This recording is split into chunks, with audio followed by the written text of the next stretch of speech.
Hey race fans, I'm back. Give you an update of what's been going on.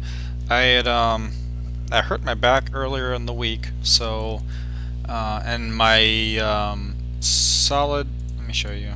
The boosters was the solid fuel booster was just about done, and I was working on a ship, a Levi that had assault missiles. I already had one that had assault missiles, solid rocket booster 2. I had another one that was almost done with no booster, to just missing that. It had everything else. And since I knew I was going to be at home all day, by a heating pad and a lot of Advil, I splurged and sped up those two, refitted that one, and then bought a couple Levi's with Cutlass missiles.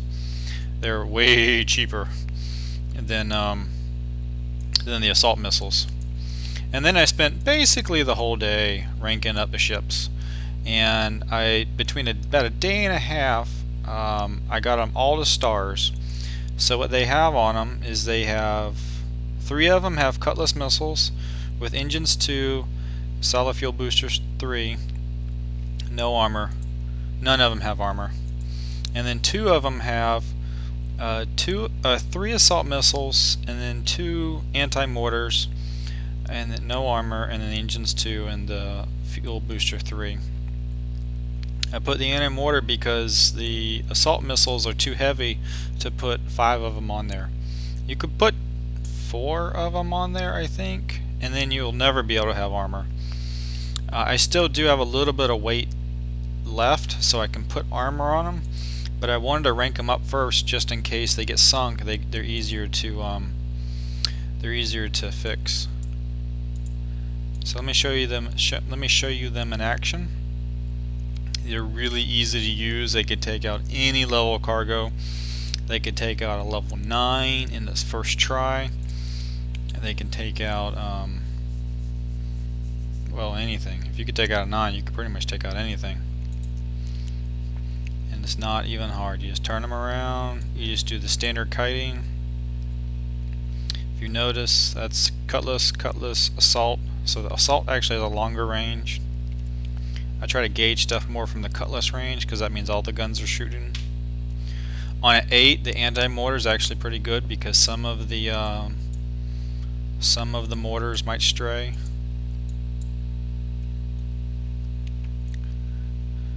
Now usually when I turn them around, I also do them a second rally point, maybe about an inch further down, just so they line up a little bit straighter. These are the assault missiles shooting. You're going to see a larger volley when you get in the range of the Cutlass missiles, like right there, see? And then I like to keep going straight a little bit until we can sort of line them all up. They all have the same engines, they all have the same rankings, so they should all work in unison pretty well. And they will just eat these things alive. And because I have engines too, you know, I can outrun any cargo. What I have noticed, which is why I think probably on Seawolves it would be cool to have, is have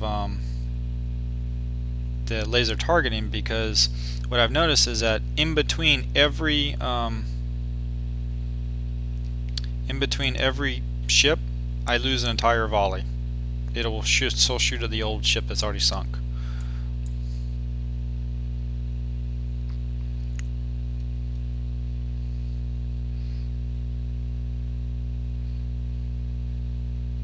And that's all there is to it.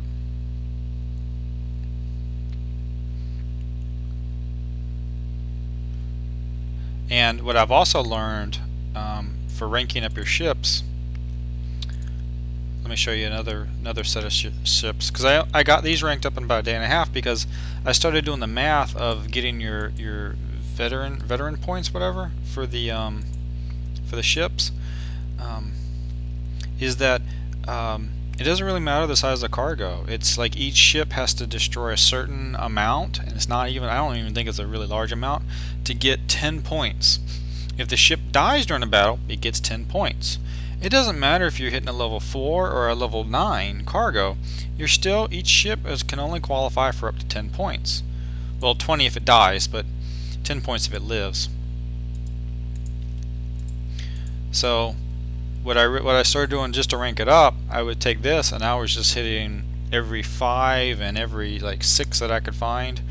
And because with 5 ships, hitting 4s, you didn't actually always destroy enough.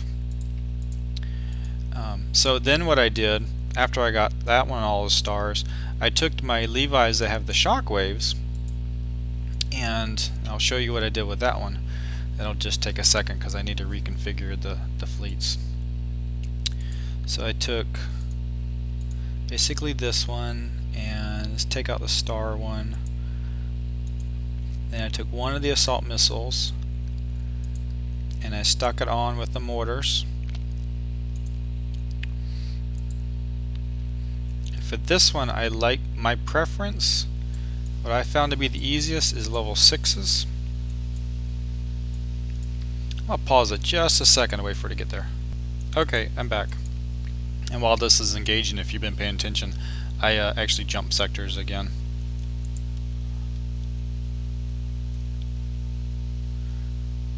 And I think before I started with the solid fuel boosters, I was probably at bat for the level, and now I'm all the way up to here. I have filled up my, in that day, like day and a half, I think I filled up my warehouses at least 2 or 3 times. I have some expensive stuff researching now. I think I'm researching Sentinel Missiles 4.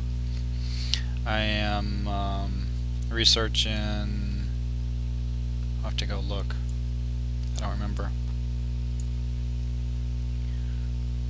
So for this one, what I'm doing is I'm waiting for the mortars to volley. There they go. And then you just move them on. They'll do a second volley before this ship is dead. And that's really about all it needs. The mortars could actually kill both of these. And that's a 6. And either I bring a bunch of ships to pick up the cargo, or I do 2 6s and then go back home. And then what I've also found is the where the ship is in the placement will actually dictate a little bit of who gets the most hit points. So sometimes I'll rotate ships around a little bit, or if you notice, I already had one that was a star. So I had actually left that one in place until I got a star, and then I flipped it out with another one so that they can all get leveled up. And so when I got a couple, I got like 2 others that that are not too far from a star, and then I'll switch the spots with the 2 other ones, or switch them out altogether, or take them out altogether. I'm not really sure what I'm going to do, so that the ones that are not starred yet have the definitely the ones that are going to get it. So I hit a level 6. I got 29 veterancy points, 29 spread across these, which this one hopefully won't get any. So these 2 only have 1 rank left. These 2 have 2 ranks left. I just got to this rank like 4 hits ago.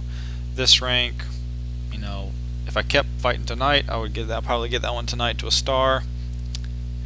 That one's going to be a while. That one's actually not going to be that long. This one will probably be the next one that gets ranked up.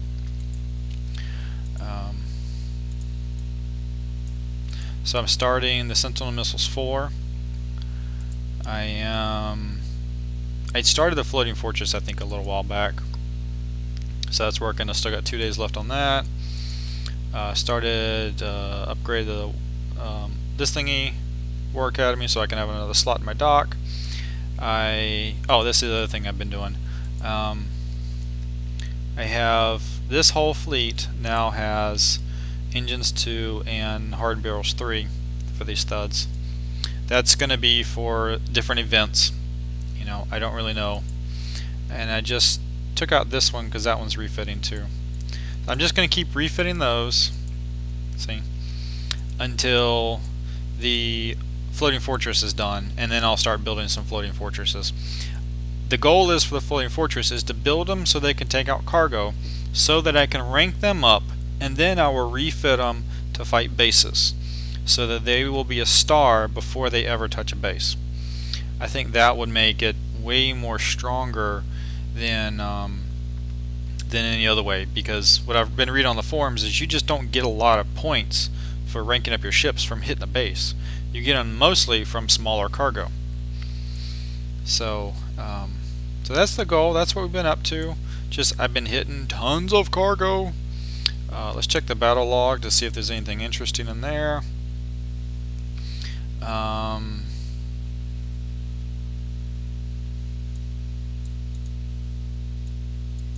I don't remember seeing a pop-up for that. Oh well, but he didn't do anything, so that's fine. Tom Beast was attacking people, so I went and tried to fight him, but he pinched me and then killed me off. I remember I have no armor. This was the missile fleet. Jack Sparrow, this is the missile fleet, destroyed off 3 floating fortresses. That was cool. Destroyed a gunboat from him.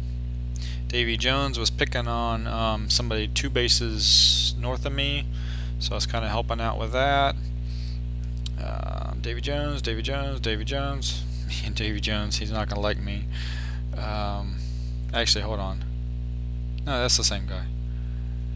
Let's see.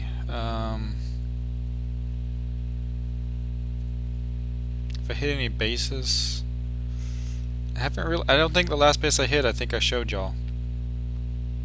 Frank. I hit Frank. Did I show y'all Frank? I think I showed y'all Frank. So that's the last base I hit. I don't really hit a lot of bases. And actually, I'll be 30 before I really have many floating fortresses too. I mean, I'm going to be 30 probably within a week.